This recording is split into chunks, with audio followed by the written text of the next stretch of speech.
Hello everyone and welcome back to my YouTube channel. My name is Jack Edwards, slip of the tongue. And today I want to talk about the absolute PR disaster that was RuPaul launching a bookstore. This was overall like the rollout of Normani's album. Just a car crash from start to finish. One you can't look away from, especially for something that should have been so great. The potential was infinite. RuPaul, we were rooting for you. We were rooting for you. I was rooting for you. We were all rooting for you. How dare you? Now, I have spoken a lot on this channel about celebrity book clubs, and I feel like this really started with Oprah Winfrey. Oprah first launched Oprah's Book Club in September 1996, and the impact of this changed publishing forever. Fordham University estimate that the first 70 books she recommended shifted 55 million copies. The New York Times Magazine actually referred to this as the Oprah effect because of the way that it revitalized the publishing industry and changed the face of the literary landscape. You know, this was a world that was dominated by straight, cisgendered white men. But Oprah often championed marginalized voices, women's voices, black voices. Oprah saw that people in the publishing industry saw publishing books by marginalized people, marginalized voices, as too risky. And what she proved is actually this is profitable. By 1999, Oprah's book club had spanned 28 bestsellers. That's more number ones than the Beatles. And inadvertently, she actually made a lot of these authors millionaires, earning publishing houses roughly $175 million in revenue. Like everything she touched just turned to gold. And since then, many other celebrities have also tried their hands at starting book clubs. Florence and the Machine launched a book club in 2012. Reese Witherspoon's Reese's Book Club launched in 2017, as did Bellatrix, which is run by Emma Roberts. A myriad of celebrity book clubs launched during the Pandemia Lovato. You know, once we were all sick of baking banana bread and learning TikTok dances, a lot of people turned to reading. From Kaya Gerber and Emily Ratajkowski to Sarah Jessica Parker, you could not open Instagram without encountering a new celebrity book club. Then Dua Lipa's Service 95 book club launched last year. And even last week, Madam Web herself, that's not the truth, Ellen. I love limes and I love to present them like this in my house. Dakota Johnson even launched a book club. And a lot of these have been pretty successful, but one book club has been lip syncing for its life. One person who did not have quite as much luck was RuPaul. This was a PR nightmare. You know who was booked? Crisis management. So let me set the scene. We start off with a small independent bookseller called shopqueer.co. They were an online bookstore which stocked 3,000 curated LGBTQIA+ titles, as well as other minority group authors. Sounds great, right? In 2024, they shared that they had a huge announcement to make. The day rolls around and RuPaul announces that he is coming on board as a co-founder. We're so excited to introduce our new co-founder and chief creative officer, a visionary, a legend, an icon. Are you guys talking about me again? And that shopqueer.co is changing its name to Allstora. I'll let Ru explain. Hi, welcome to Allstora. Come on in. I have co-founded an online bookstore called Allstora. Yes, darling, Allstora, where you'll find stories that welcome us all. The conversation needs to move forward. It really does. Through books, through conversations, through community. Allstora is where you'll find your story and you'll find your people. So as part of this launch, it was announced that RuPaul would be hosting a book club for members. There's a membership fee of $5 per month, which entitles you to 3 half-price books per month. And then, the crucial part, they announced that they would be expanding their catalog from 3,000 books to 10 million books, which is quite the jump, right? That's like Olympic long jump. And it turns out it was more of a death drop. That's right, it is time to drag a drag queen. A drag queen? A drag queen. I am the queen of drag. Before we get into the real meat of this video and the kind of controversy that ended up happening, I also wanted to talk about the model of selling books at a discounted price, especially in exchange for a membership fee, because as I mentioned, there was a $5 membership fee and you would get 3 books for half price each month. The trouble is, I do feel like there is a bit of an unspoken agreement between booksellers and independent bookstores. Within that community, within that space, there's an unspoken rule that no one tries to undercut one another. You know, the books are printed with a price on them and everyone sells the book for the same price. And that seems pretty fair for all of the booksellers to agree this is the price of this product. However, what Allstora was doing was essentially undercutting their competitors by making the books cheaper in some capacity. And this really is more closely aligned with the Amazon model of book selling, because of course Amazon initially started off as a book retailer when it launched in July 1995. The Amazon model was to create a monopoly over the market, and the way they did that and still continue to do that is by undercutting other retailers. They make their products the cheapest place to possibly buy them, and sometimes that means taking a loss. And a company as huge and on the scale of Amazon can afford to do this because they sell so many products with profit margins that occasionally they can afford to take a loss on one product. Let's say it's 50 pence or a pound. They can afford that temporary loss because they will make up those gains on other products when people come to think of Amazon as their go-to retailer. You know, if you always think, oh, well, I know I always get the cheapest price at Amazon, it's going to be your default. Like, you will just turn to Amazon no matter what. For every product that you want to buy, it builds up trust with that retailer. It's a very smart method of building a customer base, but independent bookstores can't afford to do this. When launching Amazon in 1995, Jeff Bezos said that he knew online shopping would soon become ubiquitous, and so he needed to establish Amazon as people's go-to place to shop. He wanted to create a concept that couldn't be replicated by a seller with a physical location, so Amazon as an online store could stock millions of books. You know, no physical store could stock 3 million books, but Amazon warehouses can. And replicating this idea is essentially what led to RuPaul's downfall. So RuPaul expanded shopqueer.co to Allstora, expanding them from 3,000 books to 10 million. But here's the kicker. Just like an Instagram selfie in 2017, this had hashtag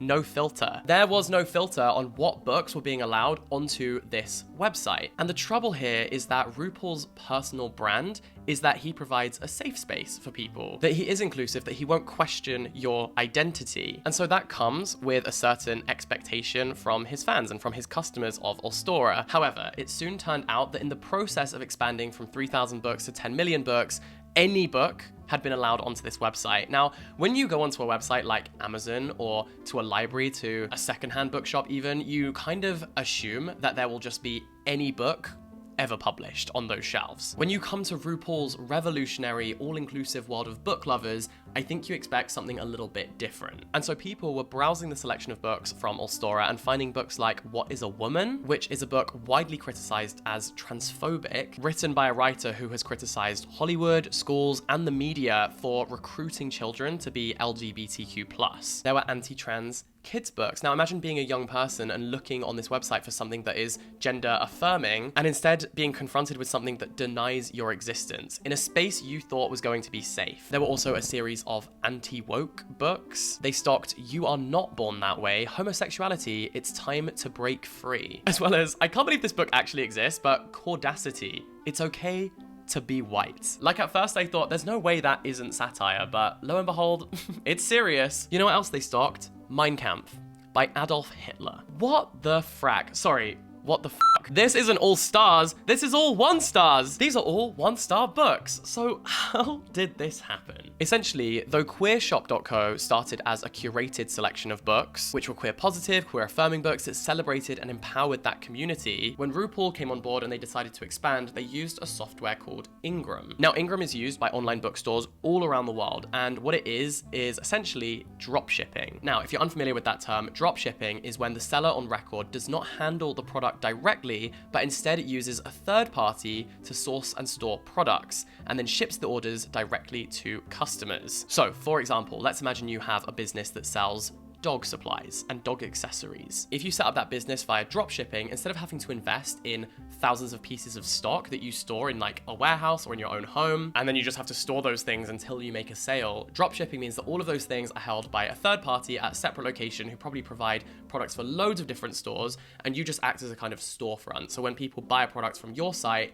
the dropshipping company handles everything. They ship it to people, they handle all of the stock for you. So when it comes to the books, Ingram are the ones who are stocking 10 million books and providing them for all different book retailers, and Allstora just acted as a shop front for people to actually press purchase. This as a concept is not new, but what I wanted to reiterate is this. The appeal of Allstora is that it was meant to be a safe space. Bookstores and booksellers and libraries which stock every single book already exist. We have those. We have access to those. RuPaul entering this market and saying he was about to radicalize the space and be all-inclusive, it implied that it would be a safe space and that those books that we mentioned wouldn't be stocked on this website. That seemed to be the USP. That was the gap in the market. Instead, they just built a website which is kind of exactly the same as everything else. I love independent booksellers and bookstores and I want to champion them as much as possible, so I will draw to your attention Gaze the Word in London and Blue Stockings in New York. Both of these bookstores managed to curate a selection of LGBTQIA+ books where that community and their customers know when they go into that shop, they are buying something that is not going to deny their identity and their purpose in their world. They're not going to suggest that their queerness can be cured or fixed. And you know, Allstora does have on their homepage these tools where you can discover books, but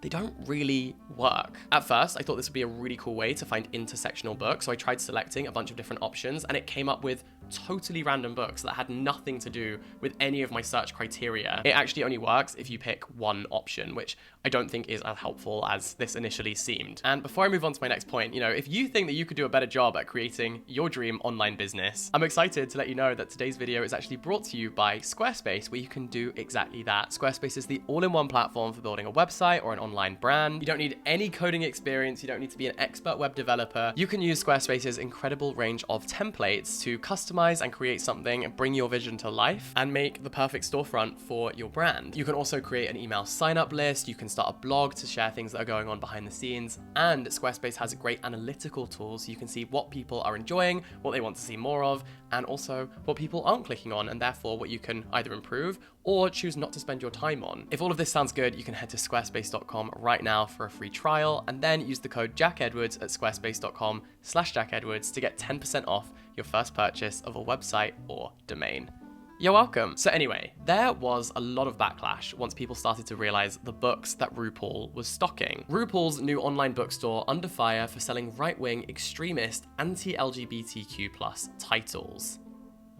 Yikes. And initially, Allstora tried to combat the issue by adding disclaimers to those titles. So for some of their inventory, there would be a little pop-up that would appear that would say that they didn't agree with the sentiments of the book. But they were still selling them and therefore profiting from those sales. Allstora then added a pop-up to the site saying, look, we don't condone these books or the sentiments of these books, but we are going to continue selling them because of freedom of speech. Their statement said, you might find books you disagree with. We cannot fight the ideologies of hate if we lack the ability to study, understand, and react to them. We do that by reading books. And I think the reason that this annoyed people is because you could already access these books from libraries, from other book retailers if you wanted to. This was not a gap in the market, so the only reason for stocking these books is profit. On its FAQs, Allstora said, Allstora has made the decision to carry all books, just like university libraries and online book marketplaces across the world. Censorship of any book,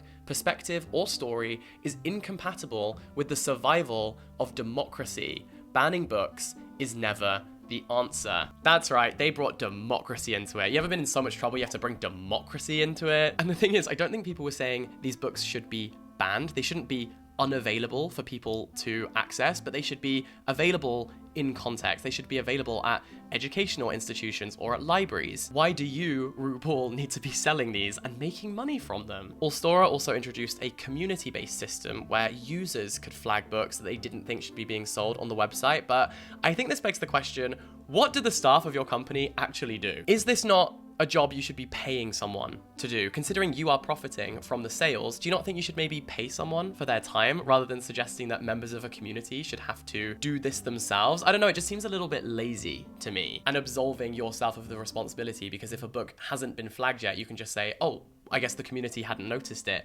It's your job. I think it would have worked better if, when expanding from the 3,000 books that they had filtered books in rather than expanding completely and then having to filter books out, because you just always end up looking like a bit of a hypocrite when you do that. What happens when a young person who is looking for queer books ends up accidentally buying an anti-queer book from you? So, criticism grew and grew. Eventually, they did backtrack. They did a complete U-turn, and the CEO apologized. He acknowledged that in retrospect, this was the job of libraries and academic institutions, not his duty as a bookseller. I mixed up my role as an academic, as a historian, someone who's obsessed with having all knowledge, all stories, all history available at all times for us to study so that we don't repeat the mistakes of the past. That is not the job of a bookseller. That is the job of a librarian. My job as a bookseller is to create an online space, a home where guests can enter and look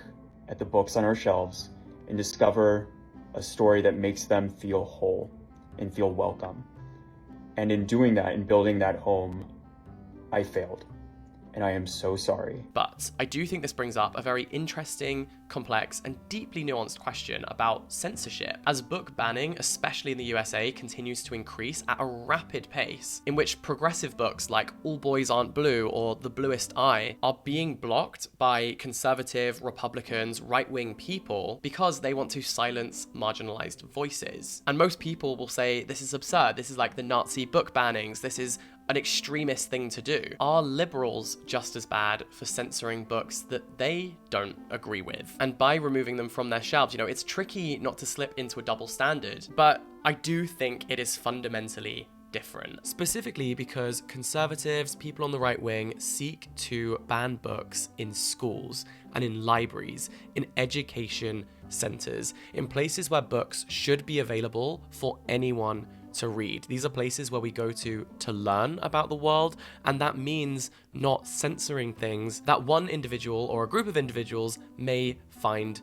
uncomfortable. It's especially important for young people to be able to embark on that research on their own. And to view these things within the context of a library or a school means that things are correctly categorized as historical, for example, or political theory, fiction versus non-fiction, etc. It is different for a bookstore to choose not to stock these products. They do not have a civil obligation to stock every single book. That is the job of libraries. So I want to remind you that what Republican extremists are targeting is schools and education centers. A bookstore is a completely different space. And it's also important to note that the books that conservatives often seek to ban are books that talk about race and gender, which are important for young people to learn about. If your book and your view advocates for more rights for more people, you are probably on the right side of history. It's crazy to me that people don't look back on history and see it as a process of liberating people, enfranchising people, giving people more rights to love who they want to love, to access spaces they want to access. Like if your book is encouraging discrimination or hatred against specific groups or denying their very existence, or suggests that they don't deserve equal rights to other people,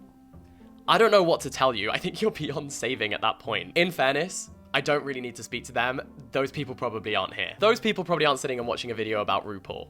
Let's be real. The trouble is, while we may see these two things as fundamentally different, RuPaul and Allstora have kind of made a rod for their own backs. Because now what's happening is that they are removing books from their shelves, which is what they initially said they wouldn't do. RuPaul's anti-book ban store bans conservative books, whereas starting a curated bookstore and just branding yourself as a curated bookstore would have been totally fine. They kind of can't go back now. The damage is already done. So now they're kind of stuck between a rock and a hard place where they either alienate their support base by stocking books that you would probably consider to be problematic or looking like hypocrites. And I honestly think they just have to swallow their pride, be a bit hypocritical, and get rid of those books. Honestly, maybe even start again from scratch, go back to square one, highly curated list, and then add books in. For the love of God, employ someone to do it. You have to mess up pretty severely to be getting heat from both the left and the right wing.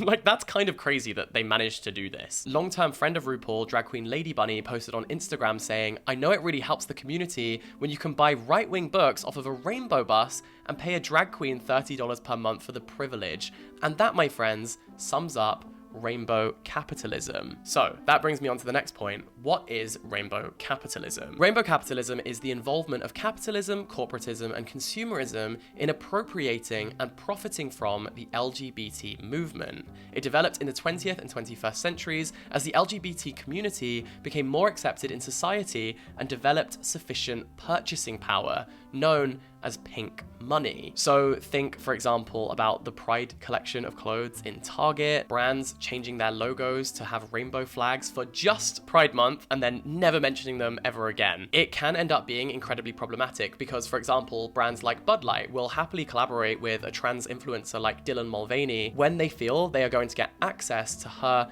influence and her large following. However, a lot of these brands will immediately backtrack anytime there is backlash and they have to do any form of meaningful advocacy. For example, when their transphobic clientele started to shoot bottles of Bud Light with rifles, and suddenly the brand must be Pinocchio's sidekick because it's Jiminy Crickets. It's crickets from them. Now they have to say something meaningful, now that profit is on the line, and profit runs every decision that they make. Some brands will also happily sponsor pride marches and then fund anti-LGBTQ+ politicians. I'm going to put on the screen the top 10 worst offenders. Bombastic side-eye to Toyota. But I want to make it clear that we are not putting RuPaul in this category. Of course, as with everything, it is a spectrum. And so I think when we talk about things like rainbow capitalism, we have to remember they are a scale. So on one end, you have brands like Toyota who completely appropriating the queer community by chucking billboards all over pride marches for advertisement and then funding people who deny those people their rights. Then on the other end of the spectrum, you have brands like Aesop who, for example, during Pride Month, give away free queer books. You know, sometimes these things aren't all bad. And of course, RuPaul is an absolute icon within this community. RuPaul is a hugely pioneering figure. Drag Race has totally revolutionized the way that people perceive drag and respect drag as an art. But the point of rainbow capitalism is that you are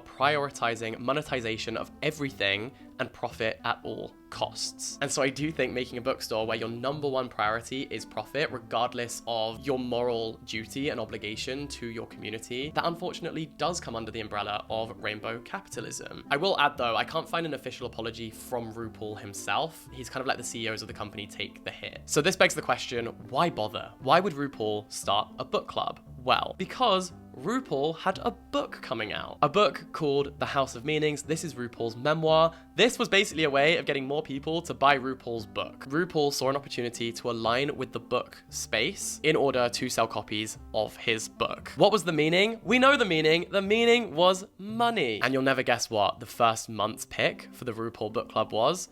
RuPaul's book! And listen, it certainly got press attention, but I don't know if it was necessarily the attention that he was craving. But it did become a #1 bestseller, so I guess RuPaul is having the last laugh, and it's an infectious laugh.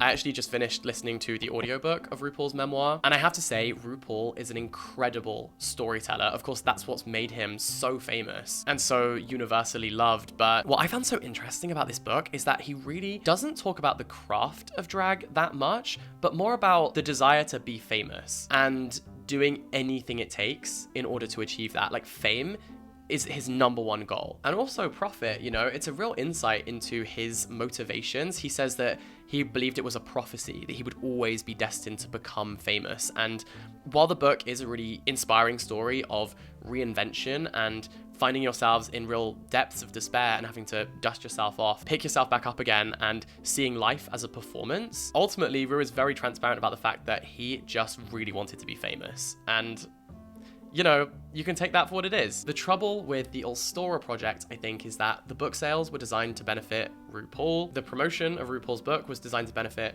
RuPaul. It kind of just feels like the main person benefiting from this whole thing is RuPaul. And that sort of just leaves a bad taste in people's mouths. All this being said, I would like to point out the really important work that Allstora are doing. They kind of have this philanthropic arm where they have a rainbow bus, which is traveling around the country giving out free books which have been banned. So they're going to states where book banning has taken place and they are providing those books for young people for free. That is incredibly important work. As part of Allstora's kickoff, the Rainbow Book Bus will be traveling in March from Los Angeles to the South to fight book bans. In these cities, Allstora will team up with local LGBTQ organizations to distribute thousands of books. The goal is to give away 10,000 books by the end of the year out of the brightly colored 22-foot former school bus.